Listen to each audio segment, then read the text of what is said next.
In the beginning, God created the heaven and the earth was without form and void, and darkness was upon the face of the deep. And the Spirit of God moved upon the face of the waters. And God said, "Let there be light." And there was light.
Land of tranquility, yet upheaval, of wisdom and folly, of plenty, yet poverty, hope and again despair, lethargy, yet vitality.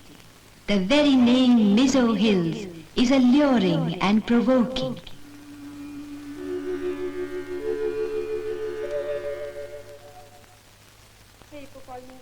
You have been a judge of the district council at Aizawl for quite some time. What, in your opinion, are the views of the public regarding development of the Mizo Hills? The Mizo people are highly conscious in the matter of development. Since independence, they have been determined to develop economically at an accelerated pace. They want to have better and more schools. They now have better roads too. They have a district council of their own. There is a court also under the district council. In both the district council and the court, Mizos work as administrators, executives and judges. In both the district council and the court, even the most illiterate persons use their own language. This in itself is a great advance, and the people as a whole are quite happy.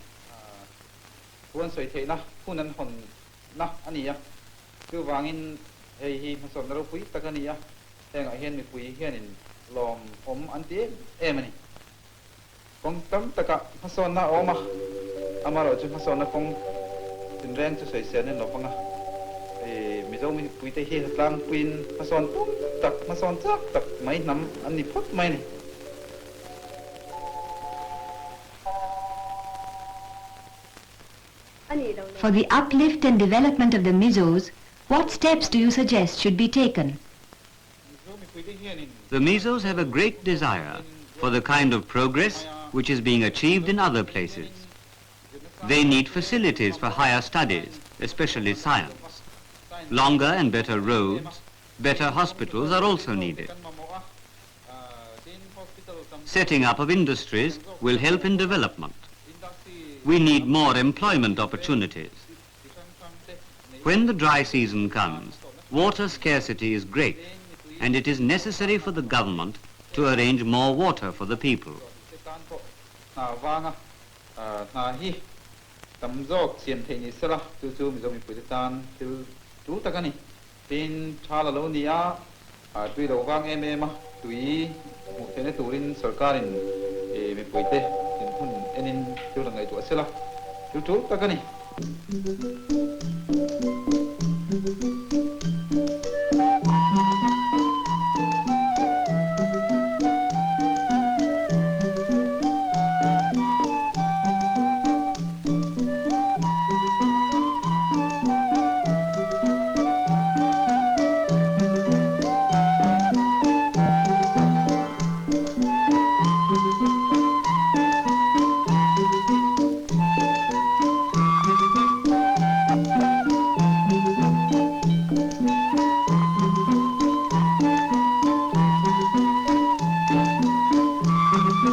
My name is Lal Mingliana, and I am one of the 300,000 people who live in this northeastern corner of India. The Mizo Hills, about 8,000 square miles in area, are bounded in the north by the Kachhar district and Manipur, in the east and south by Burma, and in the west by Bangladesh and Tripura. The Mizo Hills are densely forested. The hill ranges, interspersed with deep valleys, are covered with luxuriant vegetation.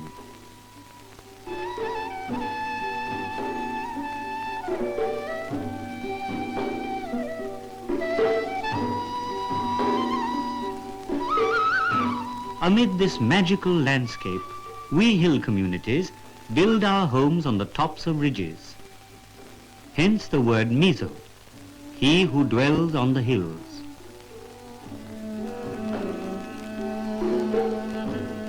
Our rhythm of life is simple and centers around jhum, or shifting cultivation. Most of us are Christians.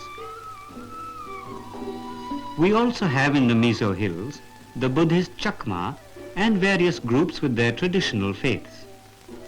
The literacy rate in our district is one of the highest in the country.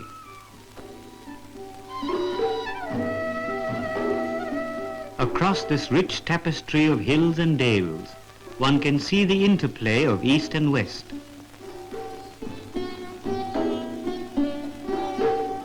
My occupation is the running of a modest store at Aijal. After graduation, love blossomed into marriage. We were blessed with a son.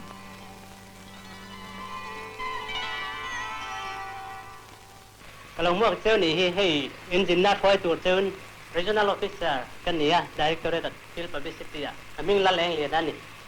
I remember vividly the day when the opportunity came to me and to several other Mizos to start on a tour of other parts of our vast country. The tour was arranged by the Field Publicity Directorate of the Government of India.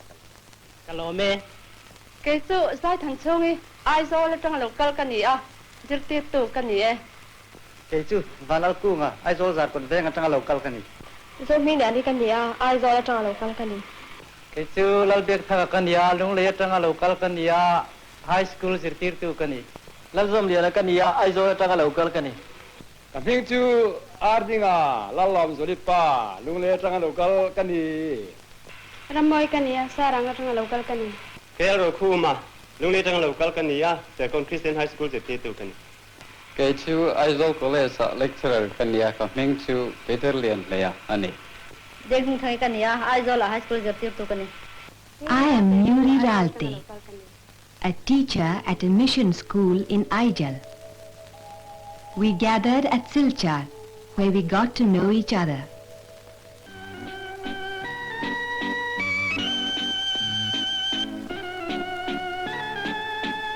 The thrill of anticipation and the excitement of the trip had begun. Emplaning was like a dream, for almost all of us were entering an aircraft for the first time. We were proud and grateful to have this opportunity. Our hearts rejoiced in thanksgiving, glorifying God who had made it possible for us to see more of the world He created.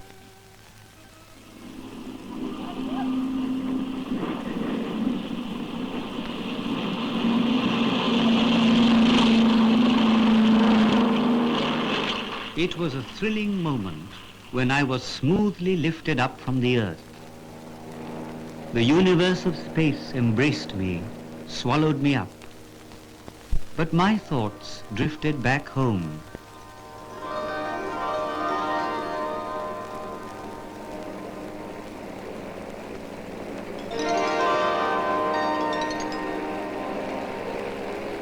Everyone's thoughts were their own companions.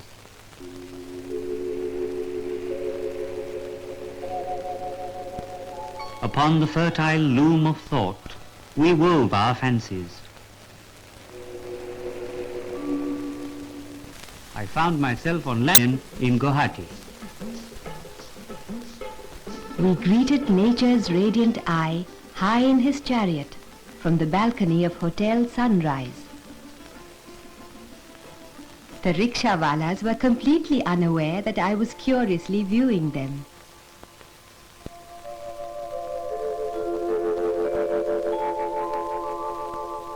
In the Mizo Hills, water is a precious commodity during winter, so scarce that it must be conserved with care.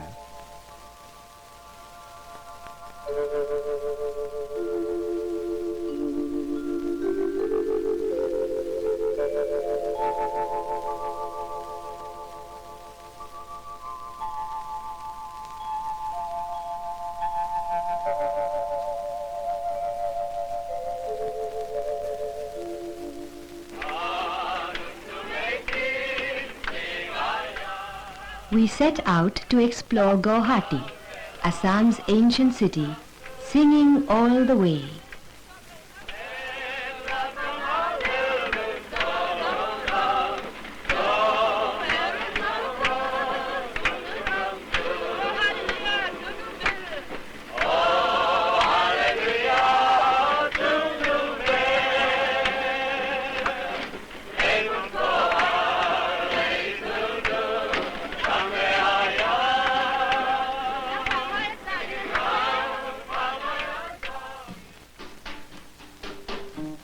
Our exploration brought us to Guwahati's well-known zoo.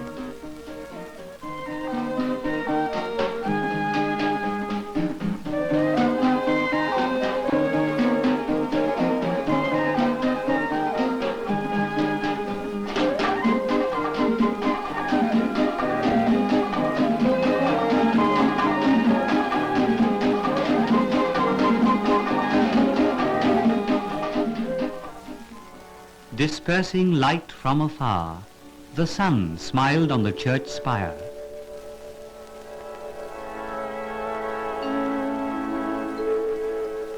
We met in congregation for prayer.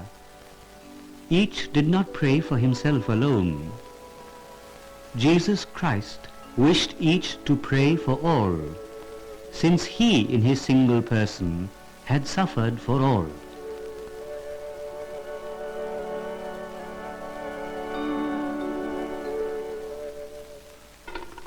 He united us with our folks living in Guwahati.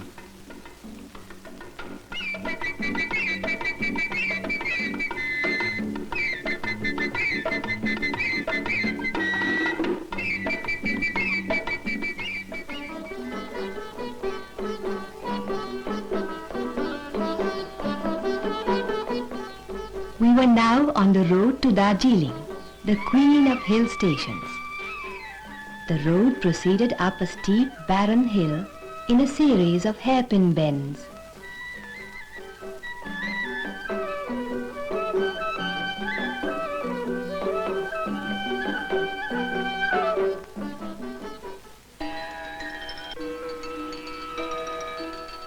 We halted to look at the tea shrubs, whose leaves are brewed all over the world to make the drink which cheers but does not inebriate.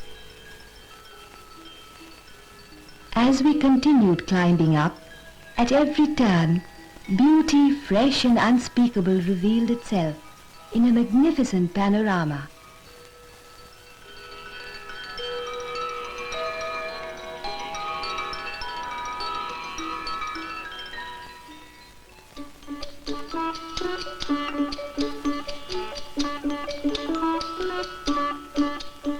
We arrived at the foot of the Himalayas at an elevation of 7,000 feet.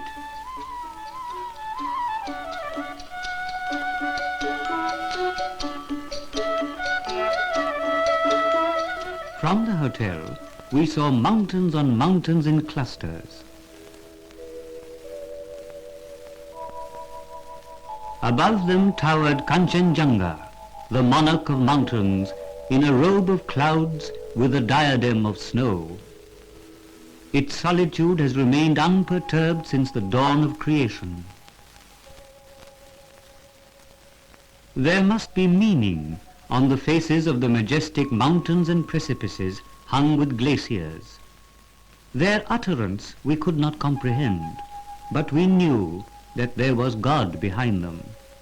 And the spirit that breathed into these natural temples of rock and ice prompted us to sing in praise.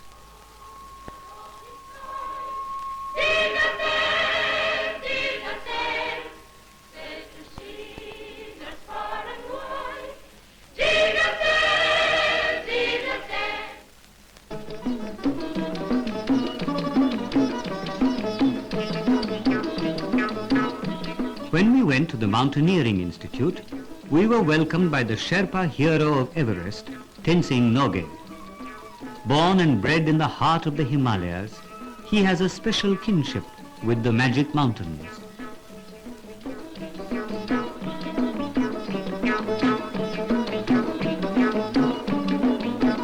We met others like him in the school of stern but voluntary discipline, which is the essence of serious mountaineering.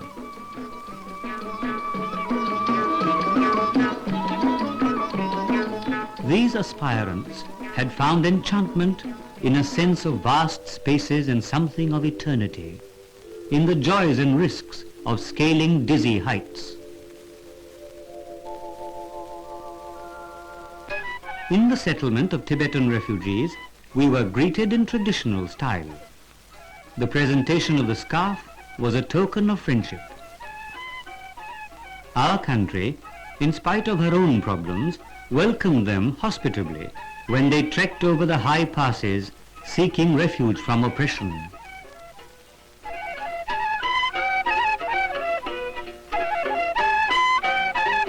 Today they are self-supporting. They export the products of their weaving, spinning and carpet making.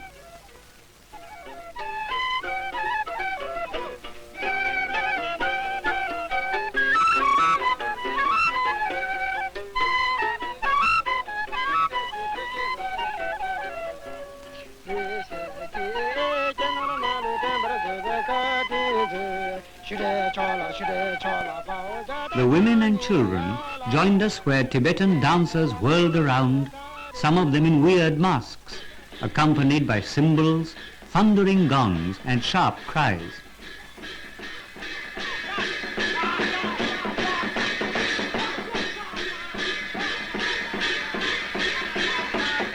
I drank rice beer, akin to our own zoo.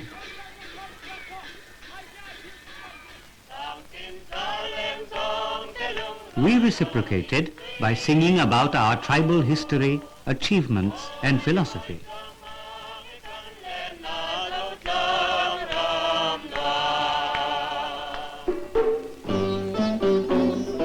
Sadly leaving our friends behind, we proceeded to Kurseong, the land of the white orchid.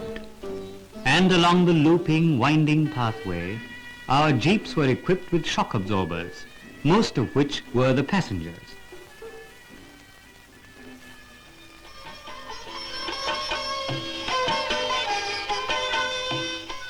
At the All India radio station, the artists entertained us with sweet Nepali music.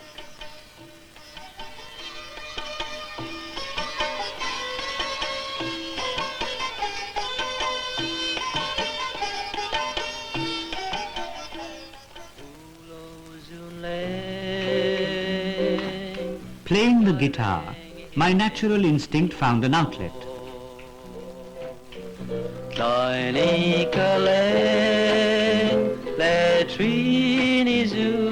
We Mizos love music for the memories, the tender feelings it can stir at a touch. When the twilight sun turns the Mizo hills and cliffs into crimson gold, in musical sessions,